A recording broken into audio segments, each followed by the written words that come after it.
Head को migraine लेके जाते हैं डॉक्टर आजकल हम भी डायग्नोस करते हैं, अगर ये पेन हो रहा है तो ये मेरा माइग्रेन का तो नहीं होगा ना। तो अच्छा है कि पेन हो रहा है तो उस पॉइंट को टच करो, ठीक करो, फिर डायग्नोसिस में पड़े हुए।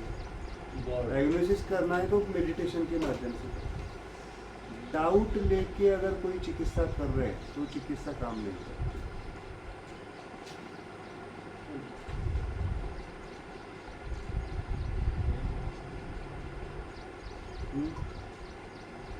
आपका मतलब आपको कहना है कि हमारा जो बॉडी है उसको ये फिंगर रिप्रेजेंट करता है, सही? यस, कोई भी कोई भी फिंगर? हाँ, ये सब फिंगर की नहीं, बॉडी बॉडी की तो है ही, बॉडी की तो है ही, बट आपने अगर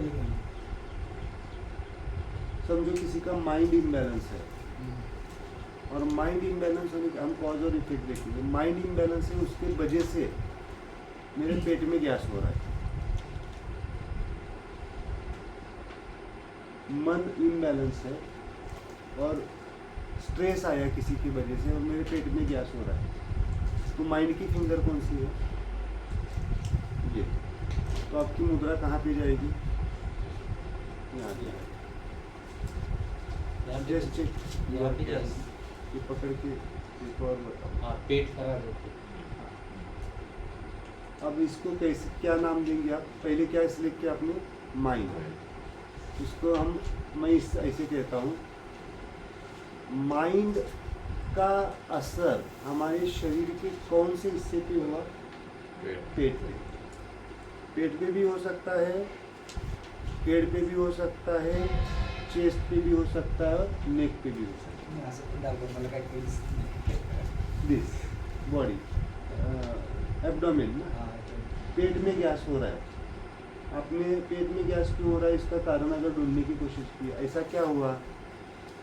मन के लेवल पे स्ट्रेस आता है और फिर उसके वजह से मेरे पेट में तकलीफ होती है। तो मुद्रा कौन सी लेंगे आप? ओके, कॉज है ना, और इसको चेक करना है। Check and apply is important. ये नहीं तो फिर कहाँ पे जाना है? 4 तो फिंगर है, ये पकड़ो, इससे नहीं ठीक लग रहा है, ये पकड़ो, इससे भी नहीं ठीक लग रहा है, ये पकड़ो। इसमें से कोई ना तो कोई तो मुद्रा होगी जो आपको गाइड करेगी, उससे 1% भी आराम आ रहा है तो उसको पकड़ के मेडिटेट। मैं सिंपलेस्ट बता रहा हूँ। इसका मतलब ऐसा हुआ कि ये जो पूरा बॉडी का जो हेटेरोहोमो का लाइन है, हाँ। वही अपनी उंगली पर है। हाँ, और अगर किसी का स्वभाव हेटेरो है तो उसका पेट यहाँ पे ही टिक होगा। किसी का स्वभाव होमो है और उसका पेट दर्द हो तो उसको यहाँ पे जाना पड़ेगा, हाँ, है ना? यस, बराबर है। फोर्स डायग्नोस करके हाँ। आप जा रहे हैं, वो अच्छी बात है, बट पहले हम ये फोर्स बिगड़ता क्यों है हाँ, वो भी देखना पड़ेगा, कारण। गलत फूड की त्यांनी बरं वाटतं का तुम्हाला? म्हणजे तुमचं तुम्हाला जाणवेल, आणि हे डॉक्टरला पण लक्षात येणार नाही, मला पण नाही लक्षात येणार तुमचं पोट किती फुगलेलं आहे किंवा काय त्रास आहे, समजणारच नाही. त्यासाठी हे तुम्हाला रोज एकदा फाईल, जसं आचार्य साहेबांनी सांगितले की फाईल रोज एकदा तुम्हाला वाचावी लागणार. आपण जे काही डिस्कस करतोय रोज एक अर्धा तासाचा व्हिडिओ बघायचा आहे. कधीपर्यंत? 1 महिना 2 महिने हे जर करत राहिला ना, तुम्हीच मास्टर होणार आहे तुमच्या. तुम्ही 10 जणांना सांगणार आहे की हे बरं होते. हे कधी होणार आहे? मग तुम्हाला अनुभव येणार आहे. त्या माणसाचं कॉन्स्टिट्यूशन कुठला कोर्स आहे हे जर कळलं तर ते जास्त effective होईल. सगळ्यात जास्त इफेक्टिव्ह. मी तुम्हाला तिची डायग्राम शिकवणार आहे. आणि आता आम्हाला माहित नाही ना की जसं मला माझं परसेप्शन तुम्ही घेतलं आय डोंट नो, तसं जर आम्ही कोण आहोत यापैकी ते जर कळलं मग तिथं ते टच केलं तर ते जास्त पण ते फिक्स नाही आहे ना. आपलं फिक्स कुठं आहे? आपण हेट्रोमध्ये जाऊच नका, होमोमध्ये जाऊच नका. आपण कम्प्लीट न्यूट्रो आहोत. अपन सिचुएशननुसार बदलतो ना. हम सिचुएशन के हिसाब से बदलते हैं. कब हम हेट्रो हो जाएंगे, कब होमो हो जाएंगे, कब न्यूट्रो हो जाएंगे. उसमें डोमिनेंट कौन सा आता है, दैट इज इम्पोर्टेंट. बट ये एनालिसिस कौन करेगा?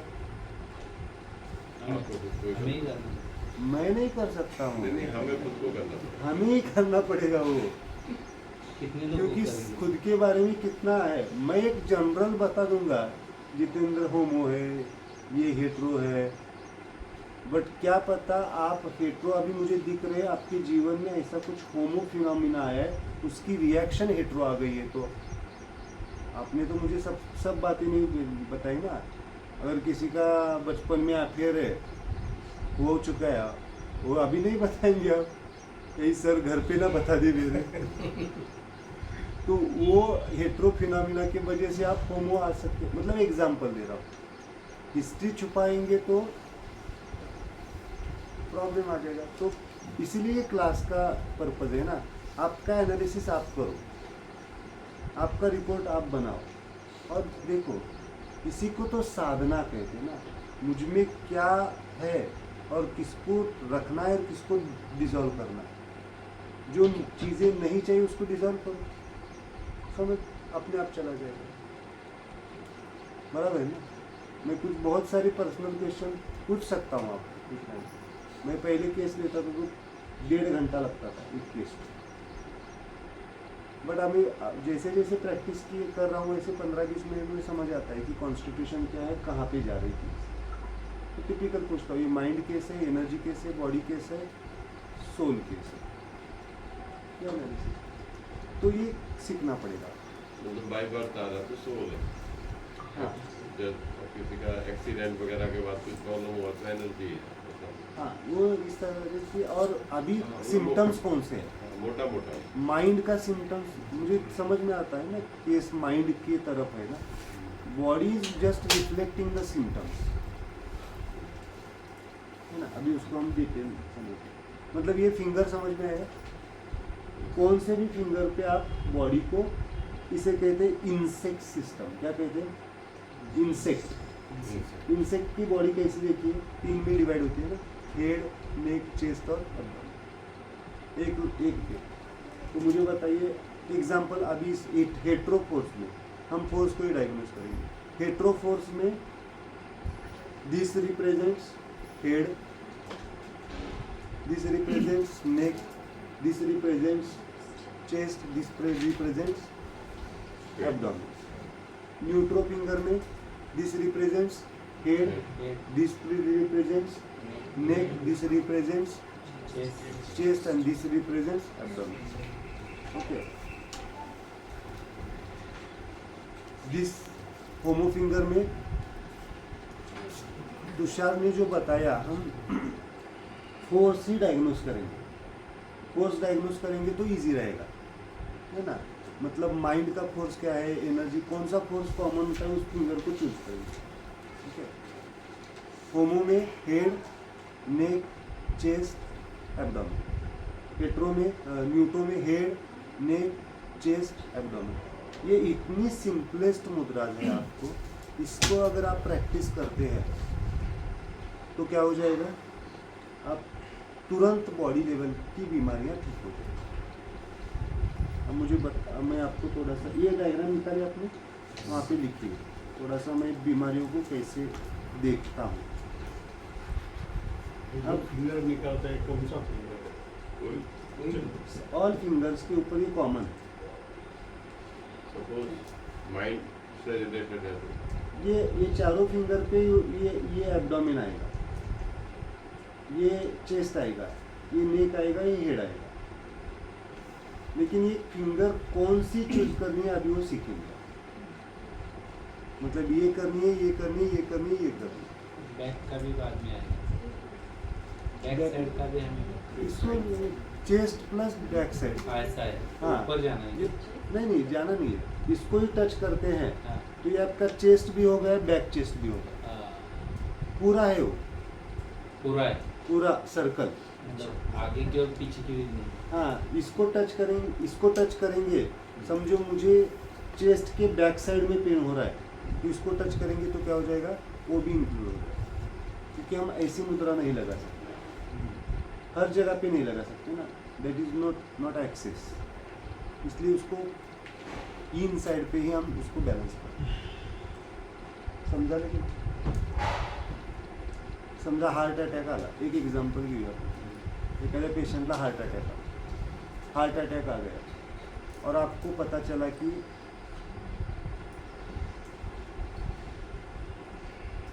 उससे जॉब से निकाला गया, इनिशियल कॉज, मतलब वो कॉज पकड़ेंगे हम, एक्यूट कॉज, उसको जॉब से निकाल दिया गया, अचानक से बुलाया और निकाल दिया, और उसका वो मेंटल शॉक हो गया और फिर वहाँ पे ही कोलैप्स हो गया। समझो ऐसी सिचुएशन आपके सामने कोई है तो आप तुरंत क्या करेंगे? आपको घटना पूरी मालूम है, कौन सा आया, कौन सी, माइंड मैंने अभी जॉब पढ़ाया नहीं है, बट माइंड के ऊपर शॉक आया ना, आप बॉडी की पकड़ेंगे या माइंड की पकड़ेंगे? पहले माइंड की माइंड पे पहले माइंड, ओके, और माइंड का सीधे सीधे असर कहाँ पे हुआ? हाँ, बॉडी पे। क्या ये दो मुद्रा पकड़ने के लिए कह सकते हैं या नहीं कह सकते? एक बात लीजिए, एक एक माइंड की और एक बॉडी की, समझ में आ रहा है? मुझे बताइए, कॉज ठीक करेंगे तो जल्दी इफेक्ट मिलेगा या इफेक्ट ठीक करेंगे तो जल्दी? इफेक्ट क्या है? हार्ट अटैक आया, और कॉज क्या है? किस कारण के एग्जाम्पल, माइंड की, उसको अगर स्ट्रेस ही नहीं आता, भले उसको आर्टरियल ब्लॉकेजेस पहले से है, उसमें हम जाएंगे बाद में, बट एक्यूट कंडीशन में उसको अगर स्ट्रेस ही नहीं होता तो क्या होता हुआ, वो इंसिडेंस होता क्या? नहीं होता, बराबर ना?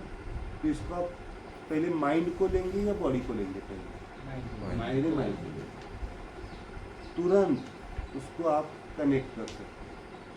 चलो हार्ट अटैक की बात नहीं है, बाद में देखेंगे, बट चेस्ट पेन होने लगा, किसी ने बताया कि आपका जॉब चला गया, यहाँ पे एंग्जाइटी आने लगी, अब क्या होगा, कैसे होगा, क्या करूँगी?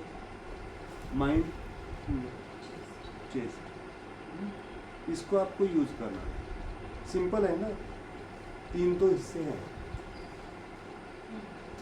क्या? हेड, नेक, चेस्ट, एब्डोमेन। अभी इस फिंगर को हाथ और पैर भी बनाते हैं, बॉडी को मैं सिखा रहा हूँ, इसको कहा सेंट्रल बॉडी, अब हम पेरिफेरल बॉडी, पेरिफेरल बॉडी,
पाय जमला तो अच्छा थोड़ा सा, अच्छा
कॉज पे बाद में जाएंगे, बट फोर्सेस तो आपको समझ में आ रहे हैं ना? Chest is which force? Chest is which, chest में कौन सा फोर्स काम कर रहा है? ब्रांच में बाद में जाएंगे, डायरेक्टली भी आप हेट्रो ले सकते हैं।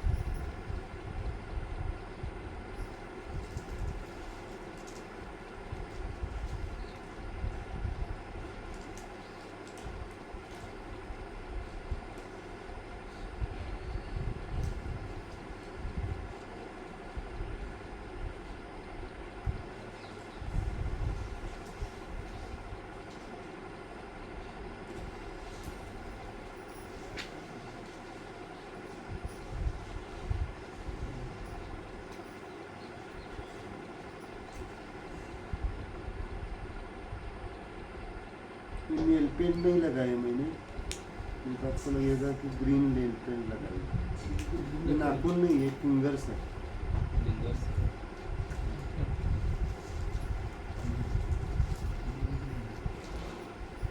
तो आपको लगेगा कि नेल पेंट लगाया।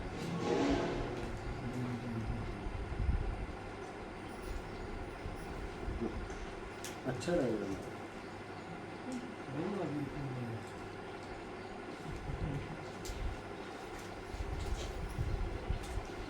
अगर हम कोई फिंगर या ऐसे ही हाथ को निकाल पाएंगे,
हे दोन वेगवेगळ्या माणसांचे बरं का, पाय मोठा आहे, पाय बारीक झाला आणि हात मोठा आहे,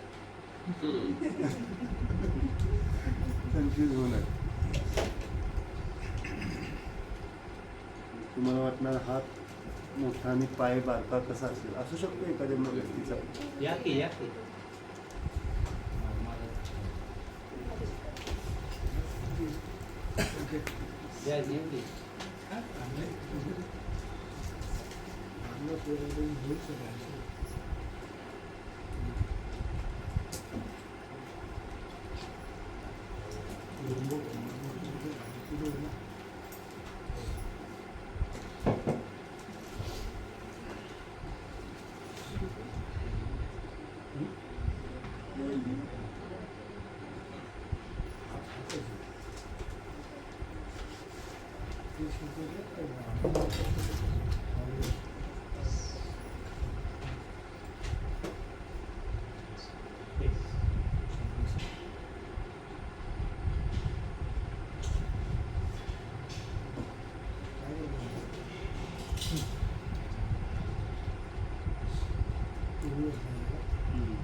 आता जर असं एक माणसाचं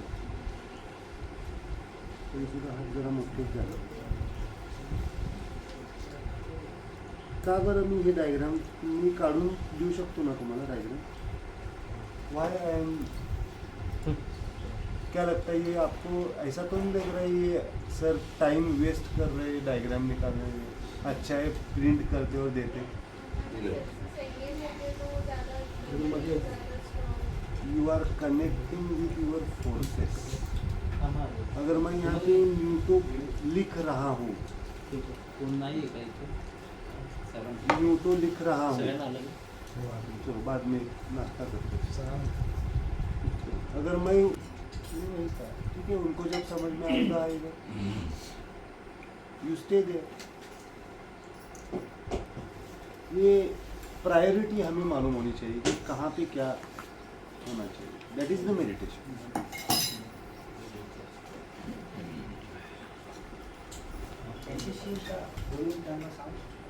नहीं, दवाइयाँ ले रहे, सब कुछ ले रहे, फिर भी कंट्रोल नहीं हो रहा है। इंसुलिन चल रहा है, मतलब कोई भी आपका अस्तित्व नष्ट करने वाली चीज़ है तो उसको जीरो करना।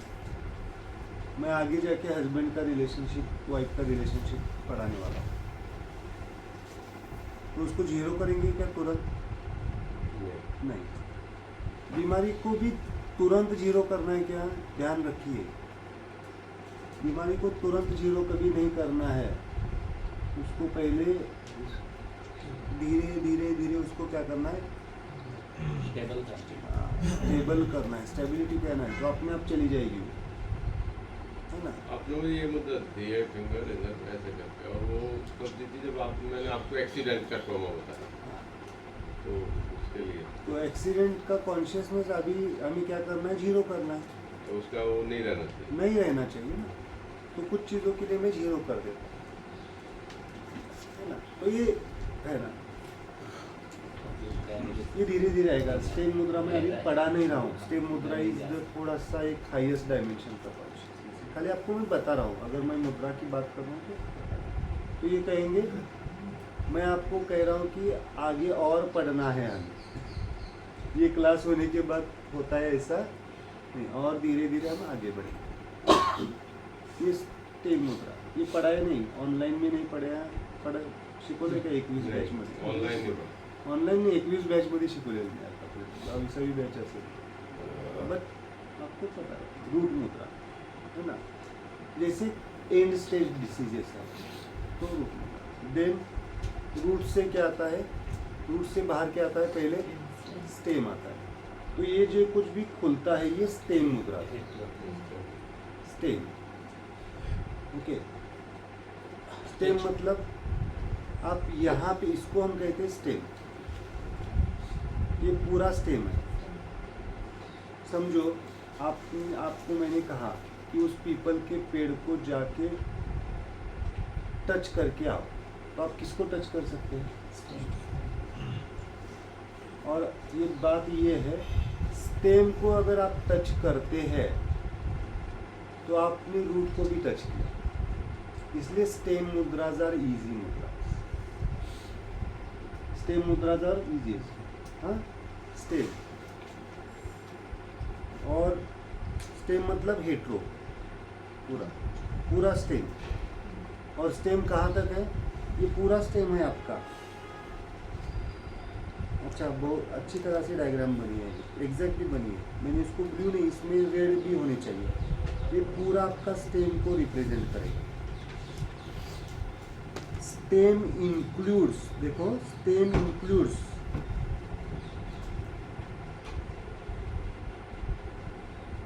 Branches as well as fruits as well as सब कुछ। इस हेट्रो को आप हेट्रो ना कहते हो, इसको आप कंप्लीट न्यूट्रो कहेंगे, बदल दीजिए उसको, कुछ चीज़ें बदलनी पड़ती। स्टेम मुद्रा का, स्टेम को आप ग्रीन कलर दीजिए, कंप्लीट न्यूट्रो। और यहाँ पे कनेक्टिंग न्यूट्रो लिखिए। मैं बताता हूँ आपको, कंफ्यूज नहीं होगा। क्या हो गया? ये जो फ्रूट्स है ना, फ्रूट्स आर टेम्पररी, कप या परमानेंट। फ्रूट्स आते हैं और जाते हैं ना, सो दैट आर टेम्पररी, इसलिए कनेक्टिंग न्यूट्रो है। तो फ्रूट्स के पीछे मत लगो, पेड़ जगना चाहिए, पेड़ रहना चाहिए। हेट्रो ऊपर अगर पूरा फ्रूट हेट्रो। नहीं भी लग रहे तो क्या उसको निकाल के फेंकना है क्या? रूट्स होमो तो क्या पेड़ का अभी भी यूज हो सकता है या नहीं हो सकता है? हो सकता है, एक कुछ ना मिनिट। कुछ उसको दवाई दे सकते हैं, हाँ? कुछ उसको देंगे। सावली तर देईल, ऑक्सीजन देईल। तो फ्रूट्स आर टेम्पररी, और हम कहाँ पे पीछे पड़ते हैं? रूट्स के पीछे। निष्काम कर्म योग इथं येतो। यस, खूप छान definition. Okay, so this is complete neutro is okay, no sorry, complete neutro की ये डायमेंशन नहीं है। गुड, so complete neutro की ये डायमेंशन नहीं है। complete neutro की डायमेंशन है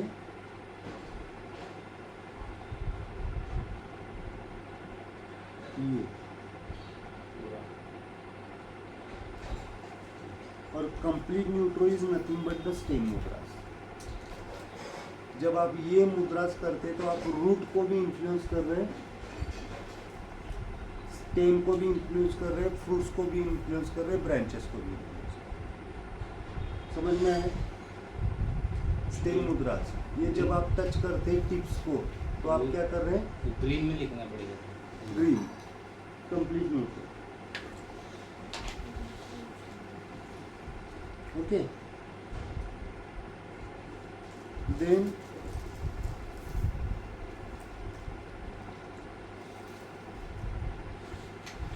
what is hetero and homo?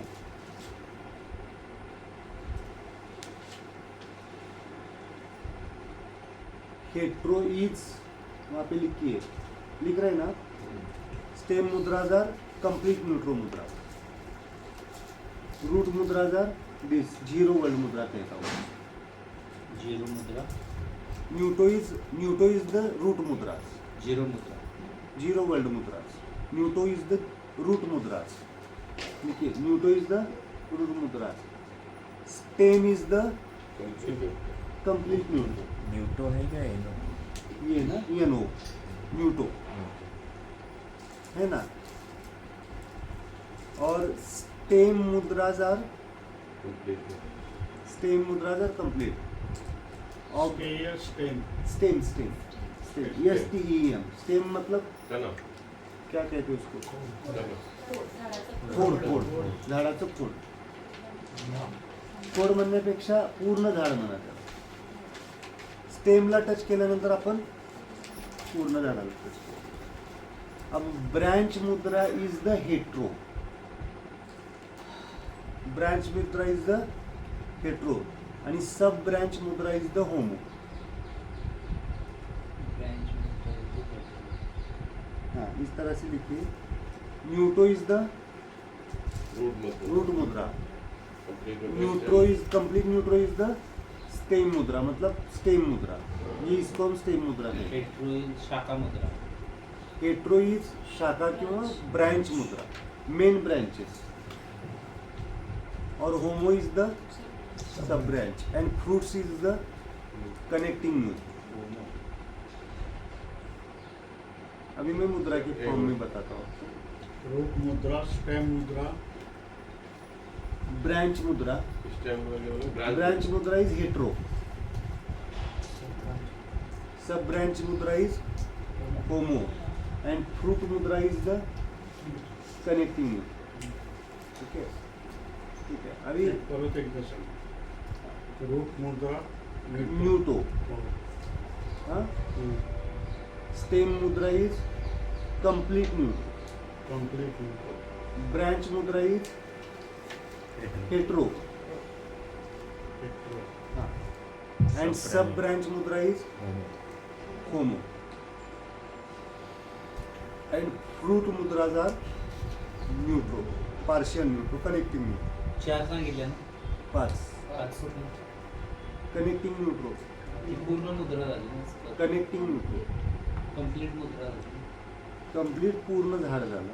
हा, ते फ्रूट्स इज कनेक्टिंग न्यूट्रो, ते- फळं त्याची कुठली मुद्रा आहे? रिद्धी सिद्धी दाखवते. कनेक्टिंग नाही नाही, मुद्रा कुठली नाही, नाव काय? कनेक्टिंग न्यूट्रो, फ्रूट्स मुद्रा. फ्रुट्स मुद्रा असं नाव झालेलं. हां, फ्रूट्स म्हणजे फळं येतात.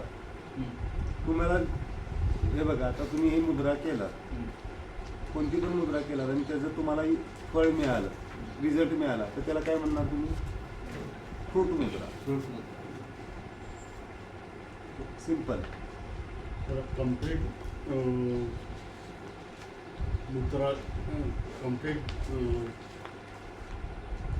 त्याचा आपण सिम्बॉल काय कंप्लीट मुद्राचं? मोठा ज्ञान, मोठा मोठा आहे. एन, मोठा इथे लिहिलंय. एन, एनी. मोठा आहे, कॅपिटल मोठा मध्ये आहे. नाही आणि ये.